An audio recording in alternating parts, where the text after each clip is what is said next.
James Brown. Hello. Nice to meet you. Founding father of MUTES. Yes. Thanks very much for talking to us at Birmingham Review. You're welcome. First of all, congratulations. No Desire. Your LP is now out in the big wide world. Yes. You happy? I'm Relieved? Excited? Yeah, relieved and looking forward to moving on from it, really. Yeah, stop asking me about it. It's yeah, I'm glad that it's now out of my hands, you know, and that people can actually check it out for themselves if they wish to do so. And yeah, I can stop living in the shadow of it, really, because it's, you know, recorded it over a year ago now. So it's. I was going to ask how long the whole thing took. Yeah, it's been a turbulent year and a half. Okay. For this band, so. I want to get into the album with you in a bit, but I just want to cover a few background points as well. You've got the showcase gig at Cow. That's where you're launching it. Official launch parties at Cow. Yeah. So how did that? I mean, that's it's a vintage clothes store. It's a big vintage clothes store, to be fair. But how come you decided that as a venue as opposed to? We had a couple of. Probably me, isn't it? Oh, there you go. How unprofessional. Shut up. Sorry, I just put this on silent. Yeah, well, we had an idea. We put a gig here. Put a gig on here outside. There's a stage outside there. This is in our lockup space, and it was great. It was really fun. It was a bit cold, but it was a really good vibe, really good idea. A different space from your usual. I mean, there's pretty much a total of 2 venues in Birmingham nowadays. You know, there's the Heron House, the Sunflower Lounge, and that's where 95% of gigs happen. And put the gig on here with the guys in FOMA, who we put on 3 other amazing bands, and it was really fun. And the thing that stood out was just that the locational choice really made an impression on people that came. Yeah. And when we were planning this album release gig, we were going to put on another show here, and then we wanted. To be frank with you, we were going to find a proper venue because we were a bit worried about the sound here. Though it's fun and punk, it maybe didn't do the band's justice, and it was too late. We couldn't find a venue, and we were just going through what we could do that might still be interesting. And we know they've put on bands in Cow before. It's Digbeth first Friday, so there's going to be a lot of people walking around. So it's going to be free entry, and it's just something a bit different, really. You know, I think there's so much attention put onto the professionalism of putting on a gig nowadays with your sound guys and all that stuff. But the reality is a lot of people don't really care about the intricate details of a gig. They just want to see up and see a band play and have fun. So hopefully it will just be something different, and it's going to be a bit earlier as well. There's always so much competition with gigs. Like if we play at like 8 o'clock, people could come. It's just us, see just us play, have a couple of nice beers, and then go and do whatever else they plan for the night. Yeah. It's they're not committing to it and only that. So yeah, it was kind of a necessity. It's mother of invention, isn't it? Really. So I think it's a nice spot. Actually, I mean, it's an interesting location in itself. Aesthetically, but I bet it's going to be boiling hot, but probably it'll be fun. Yeah, I'm looking forward to it. Okay, so well, best of luck with the gig. Thank you. We'll be there anyway, so we will be able to see firsthand. But just want to go through a few background points. Now, you started MUTES as a solo project. I did, yeah. And there is a wonderful quote in your press release from FOMA that says you added people the louder it got. Some have stayed in spirit but not in body, while some have fled altogether. So was it a question of safety in numbers? Is that why you brought people in? Or no, I think I mean, when I first started MUTES, it wasn't really a case of like, oh, I'm going to start a band. I was had been making stuff in my bedroom for a while, and this is how stuff usually comes about. I never really plan a release. I usually bang my head against the wall thinking like I've got no material at all, but then I'll wake up one day and I'll realise I've actually got 6 or 7 things I can do something with. And it's just literally one day I was like, oh, hang on, if I tie up these 5 loose ends, I've got an EP here that I'd like. And it was the first MUTES EP was quite, bedroomy, very minimal production, lots of reverb. So I put that out and started playing a few shows by myself, just with like sampler and loop pedals and stuff. And then just so happened that the next batch of songs I wrote were more of a rocky sort of deal. And I had a friend who called Josh, who was in this band for quite a while. He was living in Leeds at the time, and his house happened to have a basement, and he had a Tascam 8-track. And I was between jobs at the time. I had like a a week off,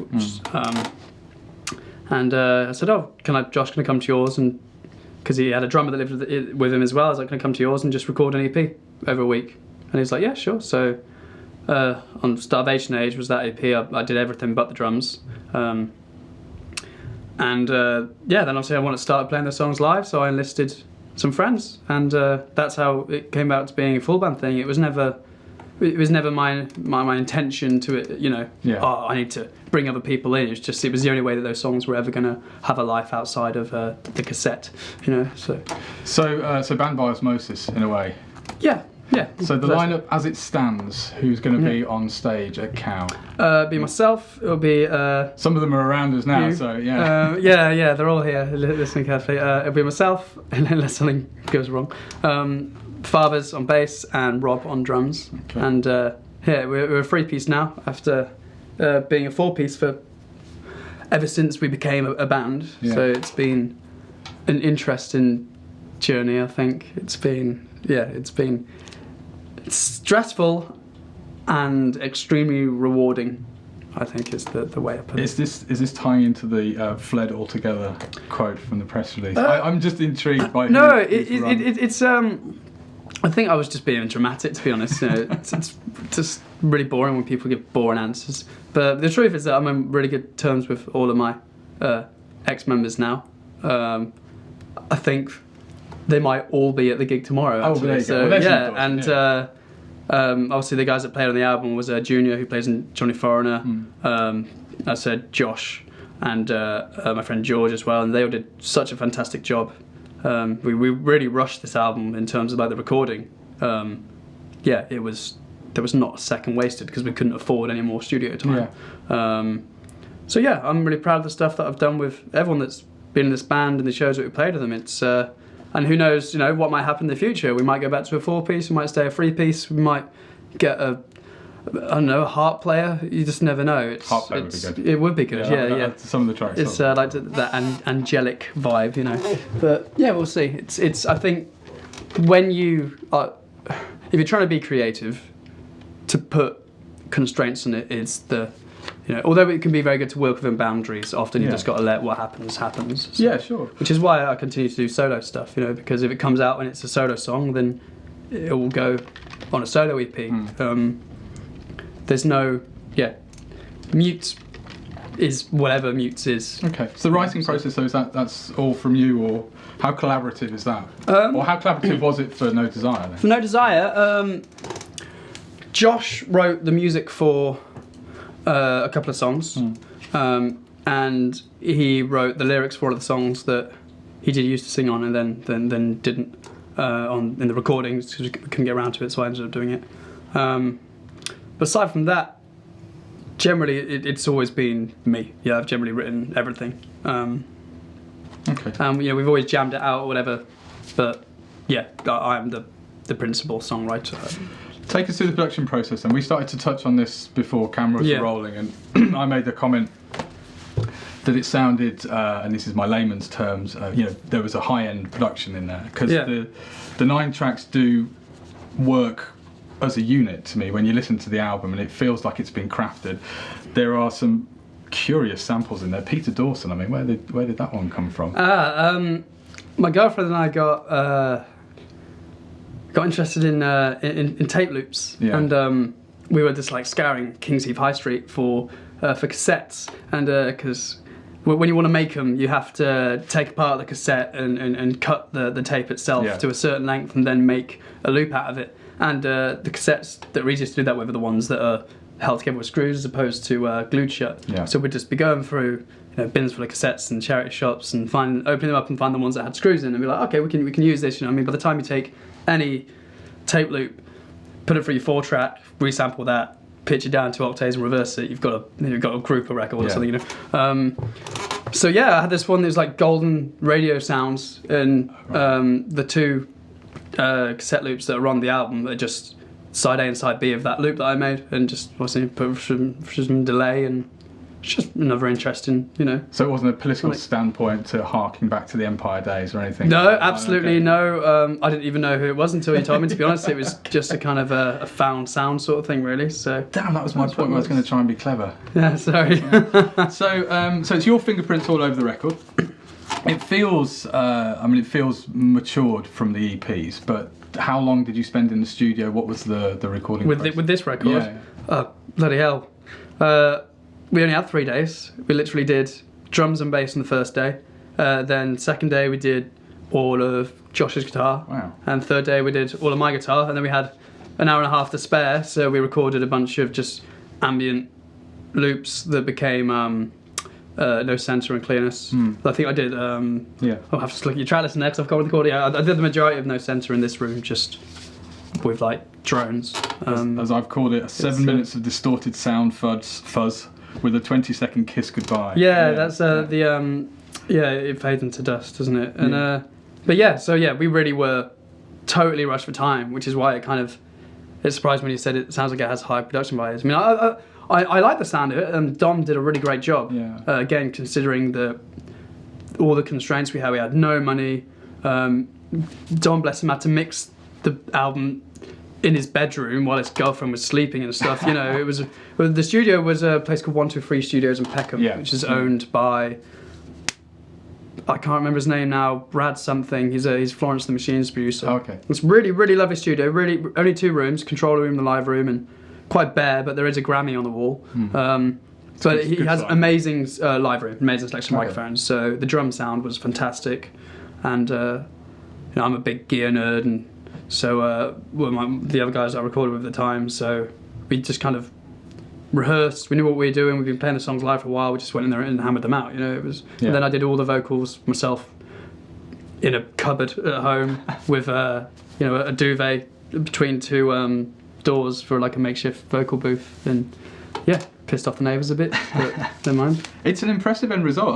That genuinely surprises me. I thought there was a lot more late nights, long tinkering. No, we're going to spend the next 3 days getting this absolutely perfect. No, I think it's one of the things really where if you know how something is going to sound, you just have to commit to that sound. You have to. You just have to do it. It's you can get lost in the details far too much. Oh. I would far rather find a reverb sound and record that reverb sound than record the sound and try and put the reverb on it afterwards, you know, because you just want to get on with it. Because at the end of the day, songs are about songs, you know. It's most people don't give a toss about the sonic details. It's about the melodies and the structures. So it didn't take as long as I wish we'd taken longer over it. But that's only because that was the first time I'd ever been into a recording studio, because I've got no money, so I can never afford to pay anyone to record. It's why that's why MUTES is always self-recorded, because it's the only thing we could ever afford. So how come Peckham? How come you ended up? Out Dom was living in Peckham, and obviously he's engineered and mixed most of the Johnny Foreigner records, and he was looking to get into this studio to do regular engineering work. Okay. So it was an opportunity for him to get familiar with the studio. And again, bless him, he hardly charged us for his time at all, because it was a mutually beneficial experience, really. So, and I think it's a lot of fun to record elsewhere. I think when you record, we've recorded in this room and stuff. You record at home, it's very easy to not get as involved in it as you should, because you're in such a familiar environment. I think when you go away and do it, you feel like you've got a mission, you've got a task to hand. You have to just, and we really did. We did 10 till 12. 3 days in a row with no breaks whatsoever. It was. I can't believe you pumped that out in 3 days. Yeah. Well, it's. That's okay. I mean, don't want to give too much away because the review's going to be wrapped around this, but I'm going to have to go back and listen to it with that in mind. Okay, so let's go through the album. You mentioned the first 2. Talk us through the track list. A Burial and Notting. A Burial is just, I've said this so many times. It blows my mind that people like that song in a way. It's it's an enjoyable song, but I kind of wrote it as a bit of a piss take, really. It's just a stupid, heavy song that had a bit of a catchy chorus, and people seem to enjoy it. So I think putting it first was almost a way of just getting it out of the way. Yeah, I'm just being totally honest here. You No, know? there's a great quote from you in another, I can't remember the publication, but I saw it when I was doing some research. A burial is a short, sharp diatribe against complexity, sonically speaking. I'm actually quite surprised that I went through with recording with this song, never mind putting it out. It's quite anti-Muse. Mutes, sorry. Mutes probably is quite anti-Muse as well, really, yeah. I think I'm quite anti-Muse, so yeah, that's a given.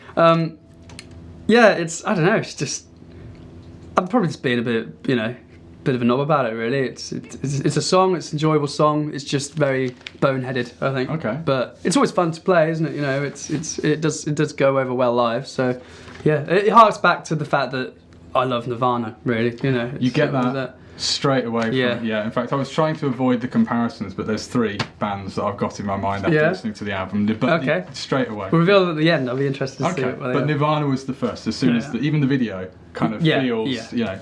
The hair. Knocking Off a Vein, that's one that's a Josh wrote the music for, and then I kind of write the music, and I think it's got my favourite lyrics in that I've probably written, actually. I can't hear the vocals on it, and I'm a bit of a wordsmith, so I'm always trying to pick that out. But just, Knocking Off the Vein, what's... I mean, I think that it was just the phrase that I had written down that I thought it fits the melody. But the song in general is just about kind of wearing out your influences in, I guess, just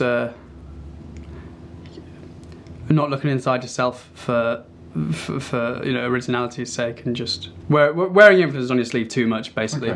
Okay. It was called Skin Your Idols, which is obviously a Sonic Youth reference as well.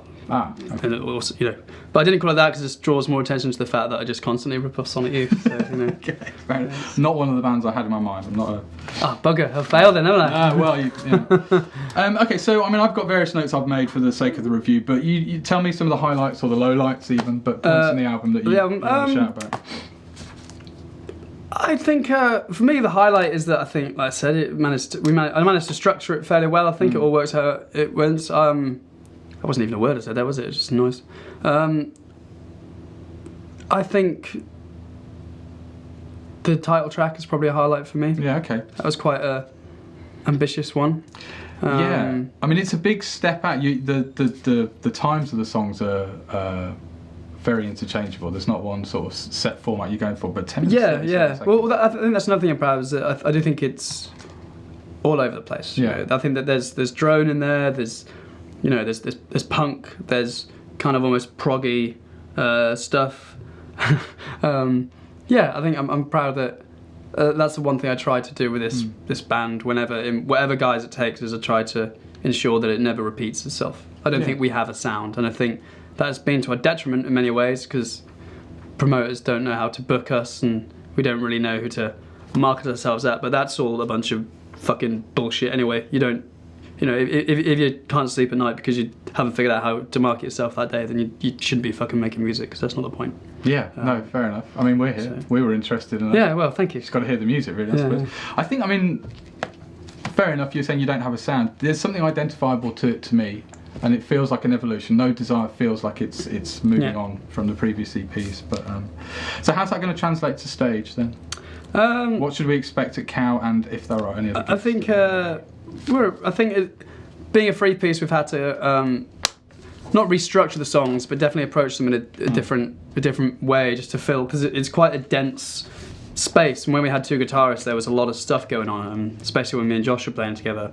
So restructuring the parts so that we still fill the space and nothing's lacking has been a challenge. But I think it actually, in lots of ways, it actually works a lot better as a free piece. A few people told me that you can hear the songs more. Okay. I think the less stuff you have to hide behind, the more the songs have to show their worth. Yeah. So I think it's a bit punkier, but I mean the first few gigs we played as a free piece were definitely just like balls to the wall punk gigs, but we definitely added a bit more dynamics now. And I think it's a not the most accurate representation of the album, but definitely a representation that stands on its own. Okay. I think it's fun when you see a band and it's something completely different. You know, if people wanted to hear the album, they could listen to the album. You know, it's not about recreating. It's about having another opportunity to do something different. Yeah, that sentiment comes up a lot of times with people. And I totally agree. You just you don't want to go in somewhere and listen to a verbatim copy of the thing. Exactly. Yeah.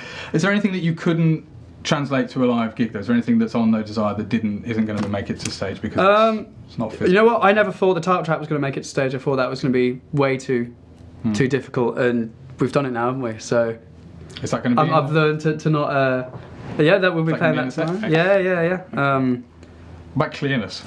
Clearness.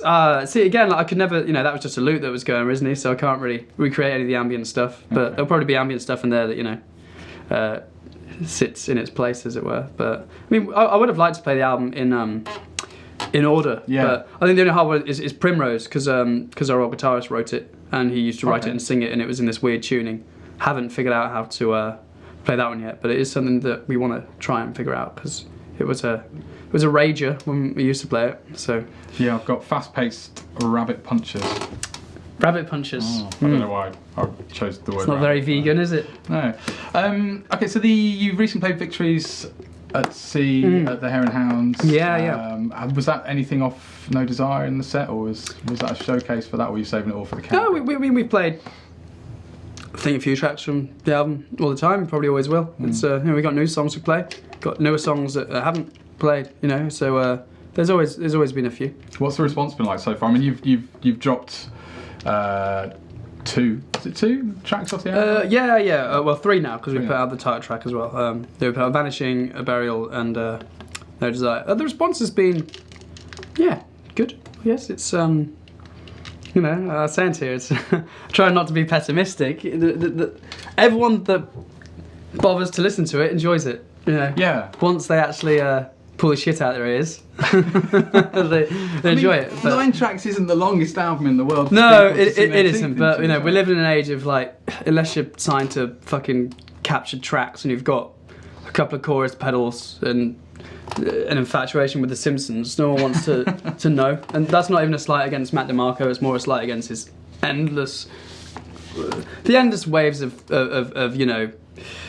shit that end up flooding your news feeds after any kind of movement. Whereas it was after the horrors with all those bands, it's sort of just a massive case of generational loss, really. And unfortunately, unless you jump on a movement like that, people generally have less of a reference point for you, I guess, so they're less likely to check you out. Plus, I don't think we're a very cool band anyway. I think we're a bit of a I don't know. I don't want to say musos, because I think that's giving me way too much credit. But like I said, there's no real angle that we've been able to go for. I think I've not maybe put as much thought as I should have into the promotional aspect of things, because that bores the shit out of me. No, don't do it. Just play it in front of people. Exactly. Yeah. You'll be fine. I could get into a whole conversation about the music marketing industry, but it's all fucking shit. That's all. That's my final word on it. Well, we're trying to do our little bit to turn it around. There was a lot of references, though, when I was reading other people's reports on MUTES. A lot of people went down the line of, very noisy, or this loud noise stuff, which I totally didn't get when I was listening to the album. Well, there are noisy bits to it. It's not even just the album. I think people that say that, I mean, like, live, we're definitely noisy. Right, okay. Like, with us three, we're very... There's a review the other day that said enough feedback to sink a submarine, which I thought was pretty cool. Yeah. As long as there's no people in the submarine. But it's... but don't try this at home. So, yeah. As long as it's just, like, in the bath. But I think...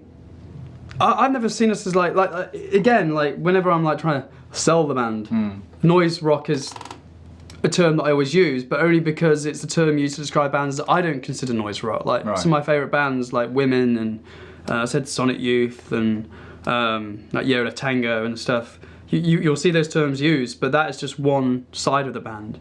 I mean, especially for MUTES, the solo EPs that I've released are generally acoustic based. Yeah. Inertia was a bunch of, like, there's a load of synth on that and stuff, and there's no noise at all, but it's just what people say in it. I'm fine with that. I'd rather people especially in this music scene, see us as the noisy little bastards than, you know. I'd rather be described noisy than like moody and brooding. You know? Okay, fair enough. That's because that's been done to death. I shall redact all of the brooding from my review. I mean, I appreciate, you know, from a journalistic point of view, people need things to hook onto, but as trite as it may sound, the music does speak for itself, really. But there are huge, there's a dichotomy that runs through it. There's bits that are pulled back. I mean, I'll go through some of the comparisons then, if you like, but there are elements from the work of Velvet Underground and Smashing Pumpkins in there. Yeah, and two it's of my favourites. that kind of intense strip back, and but the balance is done beautifully on this album, which is not something that a lot of people can pull off, really. So I was just intrigued. I haven't seen you live yet. I know we've covered the gig that you did down here, and we hopefully we'll you know, hopefully Friday tomorrow. Well, yeah, we'll get to see it. Yeah, we'll go well. So outside of Cow, which sounds odd every time I say it, but outside of playing a gig at Cow, where else are you going to be next few months? Busy summer? I believe. No, not as busy as we'd like, really. It's tough. It's festival season. You know, all the other bands get those slots, but we've got July the 25th. I think we're playing at the Sunflower Lounge, and then you know what? Past that, right now, there's nothing. It's Blimey, okay. there's stuff, but it all comes so at such short notice, and it's yeah. if you want to book us, please let us know. We are now Mute's booking agent. If you'd like to contact us at birminghamreview.net. Well, we wish you the very best of luck with the album. It genuinely deserves it. You will hear my counterpoints in the review I look forward to I'm it. not staring you in the face, so from a safe distance. But no, it's an accomplished LP. Thank you very much. For a debut, it's exceptionally good as well. So long may it rain, long may it continue, and we'll come back next time and do it all again. Thank you very much. Thanks very much for talking to me. Pleasure. Thank you.